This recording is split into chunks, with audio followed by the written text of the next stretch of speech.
Hello everyone, I'm Anjali Singh and I'm here to cover your economic section for CUET. Okay, so हम आज देखेंगे कि इसकी जो इकोनॉमिक्स है उसकी अपॉर्चुनिटीज क्या है एंड जो CUET की सिलेबस है मैक्रो एंड माइक्रो इकोनॉमिक्स में उसमें सिलेबस में क्या क्या है। ओके, साथ के साथ हम ये भी देखेंगे कि उसमें जो क्वेश्चंस पूछे गए हैं प्रीवियस ईयर क्वेश्चंस, कैसे प्रीवियस ईयर क्वेश्चंस एक टॉपिक से कैसे पूछे गए हैं वो भी हम देखते हुए चलेंगे। ठीक, लेट्स सी देखते हैं कि CUET का जो इकोनॉमिक्स है हमारा सेक्शन है डोमेन का, वो हमारा 25 लेक्चर में कंप्लीट होगा, राइट। और ये स्टार्ट होगा आपका इंट्रोडक्टरी सेक्शन से, जहाँ पे इंट्रोडक्शन में आपको माइक्रो इकोनॉमिक्स से बताया जाएगा कि माइक्रो इकोनॉमिक्स है क्या, उसके यूजेस क्या है, राइट, उसका इंपॉर्टेंस क्या है, उसके स्कोप क्या है। देन आता है उसका सेंट्रल प्रॉब्लम्स ऑफ इकोनॉमिक्स। तो जब हम इकोनॉमिक्स पढ़ते हैं, अगर आपने इकोनॉमिक्स 12th में पढ़ा होगा तो आपको पता होगा ये चीज की जो माइक्रो इकोनॉमिक्स है वो आपका इंडिविजुअल लेवल पे पढ़ा जाता है।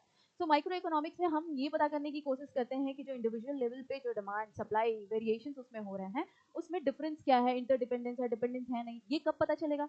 जब हमको उसकी पीपीएफ आने वाले जो आप पढ़े होंगे अपॉर्चुनिटी कॉस्ट के बारे में, मार्जिनल अपॉर्चुनिटी कॉस्ट के बारे में। तो वो सारे जब आपको टर्म्स पता होंगे then we will jump to demand and supply. इसी तरीके से सिलेबस को कंप्लीट किया जाएगा ताकि आप कॉन्टिन्यूसली जब पढ़ो एक सीरीज के बाद दूसरी सीरीज तो आपकी अंडरस्टैंडिंग जो है वो बेस्ट डेवलप होती रहे। फाइन, तो ये आपका माइक्रो इकोनॉमिक्स हो गया। पहले इंट्रोडक्शन में हम सेंट्रल प्रॉब्लम देख लेंगे, देन हम माइक्रो इकोनॉमिक्स का देखेंगे कि क्या है, उसका इंपॉर्टेंस क्या है, स्कोप क्या है।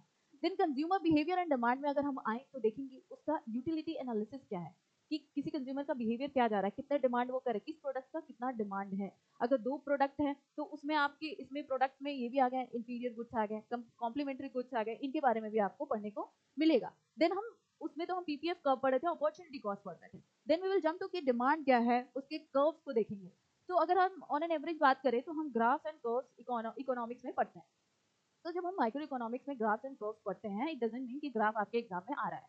ग्राफ्स के मतलब है कि आपको उसका मतलब समझ आ रहा है कि नहीं, दो रिसोर्सेज को अगर हम कंपेयर कर रहे हैं तो वो चीज आपको समझ आ रहा है या नहीं, कि किस टाइम पे कौन सी टेक्नोलॉजी जो है वो कांस्टेंट रहेगी, कौन सा रिसोर्स कांस्टेंट रहेगा, आप एक ग्राफ पे क्या कौन से एक्सिस पे कौन से गुड्स को शो कर सकते हो, राइट। सो ये आपका कंज्यूमर बिहेवियर एंड डिमांड हो गया। इसमें हम इलास्टिसिटी ऑफ डिमांड देखेंगे कि क्या डिमांड एंड सप्लाई का एक दूसरे पे डिपेंडेंस है या क्या उनका इफेक्ट आ रहा है, इम्पैक्ट आ रहा है हमारे मार्केट पे, ठीक है। या ह्यूमन बिहेवियर की बात कर लेंगे। तो ये हमारा डिमांड हो गया। अब प्रोड्यूसर की बिहेवियर पे आएंगे, कंज्यूमर की बिहेवियर पे हम देख रहे थे, डिमांड आ गया, प्रोड्यूसर की बिहेवियर अगर आ गई वहां पे तो आपका सप्लाई की बात हो गई। सो जब सप्लाई है आपका, उसमें हम देखेंगे कि प्रोडक्शन जो है उसका फंक्शन कैसे हो रहा है। उसमें आप हम देखेंगे फैक्टर ऑफ प्रोडक्शन भी आ जाएगा इसके अंदर। ये एक ब्रॉड टॉपिक है जिसमें आपका फैक्टर ऑफ प्रोडक्शन आएगा, लेबर मार्केट, कैपिटल, सब इन्वेस्टमेंट, टेक्नोलॉजी, मशीनरी सब आ जाता है इसमें, ठीक है। क्योंकि ये सप्लाई के, अभी हम डिमांड का पर्सपेक्टिव देख रहे थे, ये सप्लाई के पर्सपेक्टिव से देखेंगे। उसमें आपका कॉस्ट का कॉन्सेप्ट भी आएगा, क्या मार्जिनल कॉस्ट क्या है, एवरेज कॉस्ट क्या है उसका, ठीक है। तो ये सारी चीजें आएंगी, रेवेन्यू का कॉन्सेप्ट भी आएगा और उसमें प्रोड्यूसर का इक्विलिब्रियम भी हम देखेंगे। अब देखते हैं हम forms of market, forms of market and price determination, कि आपकी जो डिमांड है उसका मार्केट पे क्या इम्पैक्ट पड़ता है, या मार्केट में जो सप्लाई है उसका डिमांड पे क्या इम्पैक्ट पड़ता है, उसका हम कॉन्सिक्वेंसेस देखेंगे यहाँ पे। तो ये हमारा फॉर्म्स ऑफ मार्केट हो गया। देन हमारा देखो, आप देखेंगे इसके अंदर यूनिट 5 है, उसके अंदर application of demand and supply. हमारे मार्केट में दोनों डिमांड एंड सप्लाई के एप्लीकेशन क्या क्या है। अब आप ये मत जाना कि ये वन लाइनर क्वेश्चन ही आ सकते हैं, इसमें स्टेटमेंट बेस्ड क्वेश्चन आते हैं। जो एप्लीकेशन थ्योरी हम पढ़ते हैं उस पे आपको कुछ थोड़ा सा कॉन्सेप्चुअल क्लैरिटी होना चाहिए, वो हम इसको यहाँ पे देखेंगे, राइट। अब आ गया मैक्रो इकोनॉमिक्स। माइक्रो हम जो पढ़ रहे थे, हम उस पे इंडिविजुअल लेवल पे इंडिविजुअल की इनकम देख रहे थे, इंडिविजुअल लेवल पे अनएम्प्लॉयमेंट, पॉवर्टी वगैरह देख रहे थे, राइट। अभी यहाँ पे जो आता है वो मैक्रो की बात हो रही है। मैक्रो मीन्स अगर आप रिलेट करना चाहो इसको, अगर आप रिलेट करते हो तो मैक्रो का ए देखो, आप यहाँ से एग्रीगेट, आपको पता हो जाएगा कि हाँ एग्रीगेशन की बात हो रही है।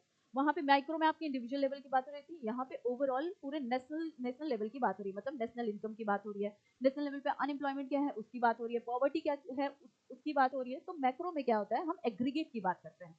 इसमें आपका आ गया नेशनल इनकम पढ़ेंगे हम, उसमें देखेंगे, उसके बाद इंट्रोडक्शन देखेंगे, उसके देखेंगे कि फ्लो ऑफ इनकम क्या है पूरे नेशन की।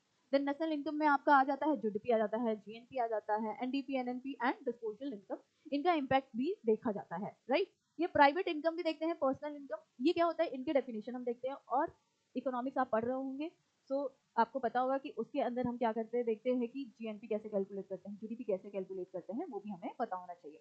Determination of income and employment देखेंगे यूनिट सेकंड के अंदर। इसके अंदर हम वहां देख रहे थे एक इंडिविजुअल लेवल पे डिमांड एंड सप्लाई का क्या इम्पैक्ट है, यहाँ हम एग्रीगेट लेवल पे देखेंगे, ठीक है, कि पूरे नेशन में क्या है डिमांड एंड सप्लाई का, उसका कॉम्पोनेंट क्या है, ठीक है। फिर हम देखेंगे कि इनकम एंड एम्प्लॉयमेंट का डिटर्मिनेशन मतलब क्या इम्पैक्ट डाल रहा है ओवरऑल इनकम पे। Problem of excess and deficient demand, जो डिमांड है अगर एक्सेस में डिमांड हो रहा है तो उसका क्या इम्पैक्ट आ रहा है, अगर डिमांड डेफिशिएंसी है तो उसका क्या इफेक्ट आ रहा है। मनी एंड बैंकिंग, मनी में देखेंगे कि मनी की मीनिंग क्या होती है, उसके फंक्शंस क्या होते हैं एंड उसका इवोल्यूशन कहाँ से हुआ, राइट। उसके बाद central bank and commercial bank के फंक्शंस देखेंगे और ये भी देखेंगे कितने सेंट्रल बैंक है कितने कॉमर्शियल बैंक है। रिफॉर्म इन इंडियन बैंकिंग, अब रिफॉर्म कब से शुरू हुआ, कितनी बार रिफॉर्म हुआ इंडियन बैंकिंग सिस्टम में। सो ये सारे क्वेश्चंस को या ये सारे सिलेबस को हम एड्रेस करेंगे। अगर फिर देखें तो बजट का सेक्शन देखेंगे कि बजट में बहुत सारे टर्म्स आते हैं, रेवेन्यू डेफिसिट आएगा, रेवेन्यू आएगा आपका, देन आपका कैपिटल इन्वेस्टमेंट, इसमें भी ये सारे टर्म्स आते हैं, बैलेंस सरप्लस डेफिसिट, उसका मीनिंग क्या होता है, उसको कैसे हम पता करते हैं, प्राइमरी डेफिसिट होता है रेवेन्यू डेफिसिट से कैसे अलग है। तो ये सारे जो मिनिमम क्वेश्चंस है या मिनिमल क्वेश्चंस, ये कॉन्सेप्चुअल क्लैरिटी के लिए होता है, ऐसे क्वेश्चंस डायरेक्ट आते नहीं है, बट आपको अगर कॉन्सेप्चुअल क्लैरिटी चाहिए तो ये आपको पता होना चाहिए, राइट। सो ये आपका रेवेन्यू, फिजिकल, प्राइमरी डेफिसिट वगैरह हो गया। अब आ गया आपका balance of payment. Balance of payment में आपका फॉरेन एक्सचेंज रेट आ गया, जिसके अंदर फ्लेक्सिबिलिटी है या फिक्स क्या हम फॉलो करते हैं वो आपको देखना है, डिमांड एंड सप्लाई पे जो डिपेंड रहता है उसको फॉलो करते हैं। देन आपका आया कि बैलेंस ऑफ पेमेंट के अंदर आपको पढ़ना है कि बैलेंस ऑफ पेमेंट के अंदर क्या क्या आता है। सो इसकी भी मिनिमल एक फॉर्मूला टाइप का होता है कि आप क्या करो कि बैलेंस ऑफ पेमेंट क्या क्या कैलकुलेट करके क्या क्या उसमें ऐड होता है तो हमें बैलेंस ऑफ पेमेंट पता चलता है। तो ये हो गया हमारा माइक्रो एंड मैक्रो इकोनॉमिक्स जो आपके 25 लेक्चर्स में जाएंगे टोटल, राइट।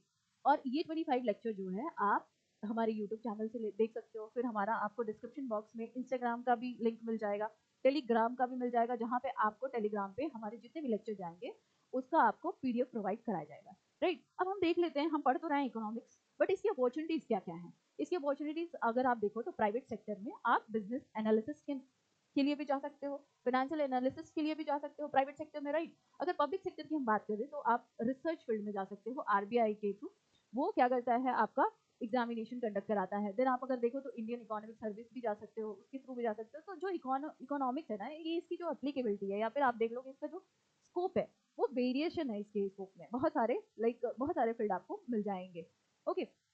तो ये तो हमारा अपॉर्चुनिटी हो गया, ये हमारी सिलेबस हो गया। ये जो हमारे एक एक करके एक एक घंटे का लेक्चर आएगा आपको, इस लेक्चर को आप कंप्लीट कर लो यूट्यूब पे या हमारे ऐप पे आता है विमर्श CUET करके ऐप आएगा आपको, उस पर सारे लेक्चर्स आपको मिल जाएंगे। एंड आप लेक्चर्स को कंप्लीट करने के बाद क्वेश्चंस कर सकते हो एंड देख सकते हो कि प्रीवियस ईयर क्वेश्चंस में क्या क्वेश्चंस आए हैं, जो पढ़ाया जा रहा है उसमें क्या रिलेशन है, right.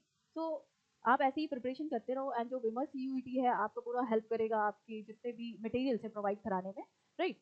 All the best for today and thank you.